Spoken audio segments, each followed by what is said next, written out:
Assalamualaikum. Today in this video I am going to tell you about the empirical formula and molecular formula.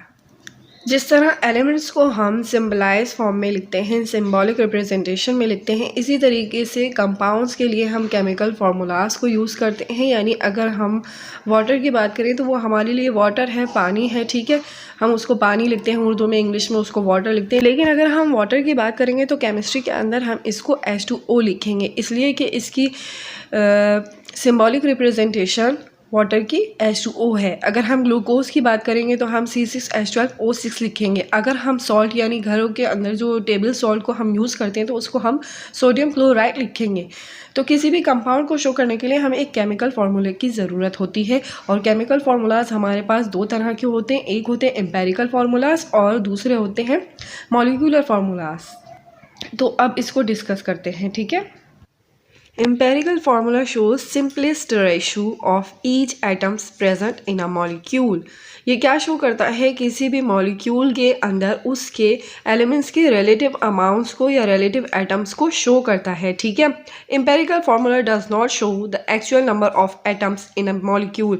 ये atoms को कितने actual atoms हैं उनको show नहीं करता। किसी भी मॉलिक्यूल के अंदर एलिमेंट के कितने एटम्स हैं उसको शो नहीं करता, ये जस्ट उसके सिंपल रेशो को शो करता है। For example, benzene has molecular formula C6H6 which has simple ratio of hydrogen and carbon is 1:1। अब ये C6 और H6 बेंजीन का एक फार्मूला है, लेकिन अगर हम इसका एम्पेरिकल फार्मूला लिखेंगे तो वो क्या लिखेंगे? हम CH, ठीक है।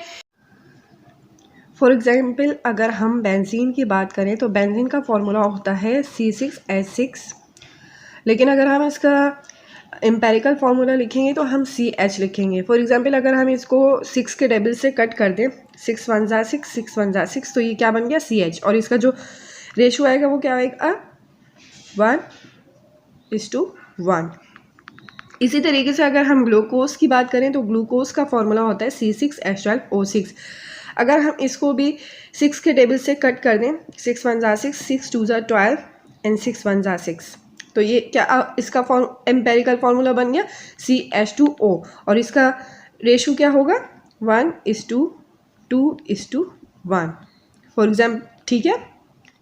तो ये एग्जाम्पल आपको इस तरीके से दिखाई गई है, ठीक है। तो एम्पेरिकल फार्मूला आपको relative numbers of each types of atoms के रिलेटिव नंबर्स को बताता है कि कितने गुना कोई एलिमेंट किसी कंपाउंड के अंदर प्रेजेंट है। Now what is molecular formula? The molecular formula is the formula which shows the actual number of atoms of each element present in a molecule.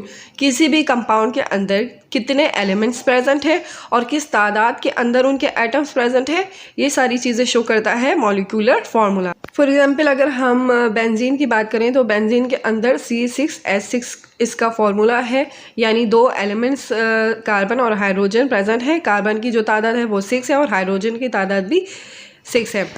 अगर हम वाटर की बात करें तो वाटर का केमिकल फार्मूला है H2O, यानी दो हाइड्रोजन एटम्स ने एक ऑक्सीजन के साथ बॉन्ड बना हुआ है, तो ये उसका वाटर का मॉलिक्यूलर फार्मूला है, ठीक है। अब यहाँ इस टेबल के अंदर 1.7 के टेबल के अंदर आपको कुछ कंपाउंड्स दिए हुए हैं और उनके एम्पेरिकल फार्मूला शो किए गए हैं और उनके मॉलिक्यूलर फार्मूलाज शो किए गए हैं। फॉर एग्जांपल, कार्बन डाइऑक्साइड का एम्पेरिकल फार्मूला CO2 है, क्योंकि ऑक्सीजन जो है वो डबल तादाद में मौजूद है कार्बन से, और इसका मॉलिक्यूलर फार्मूला CO2 है। ग्लूकोज का CH2O है एम्पेरिकल फार्मूला, और मॉलिक्यूलर फार्मूला इसका C6H12O6 है। ये मैं आपको बता चुकी हूँ कि इसका मॉलिक्यूलर एम्पेरिकल फार्मूला किस तरीके से हमने कैलकुलेट किया है। इसी तरीके से हाइड्रोजन परऑक्साइड जो है वो दोनों सेम तादाद में है, इसलिए इसको HO लिखा जाएगा और इसका मॉलिक्यूलर फार्मूला H2O2 है। फिर आ जाते हैं इसका एसिटिक एसिड पे। इसमें भी आपको CH2O, हाइड्रोजन जो है वो कार्बन और ऑक्सीजन की डबल तादाद में मौजूद है, यानी उनसे 2 गुना ज़्यादा है, इसलिए इसको CH2O लिखा है। और इसका जबकि मॉलिक्यूलर फार्मूला क्या है? CH3COOH, ठीक है। आई होप आपका कॉन्सेप्ट क्लियर हुआ होगा। वीडियो आपको अच्छी लगी है तो चैनल को सब्सक्राइब कीजिए, वीडियो को लाइक कीजिए, शेयर कीजिए। अल्लाह हाफिज़।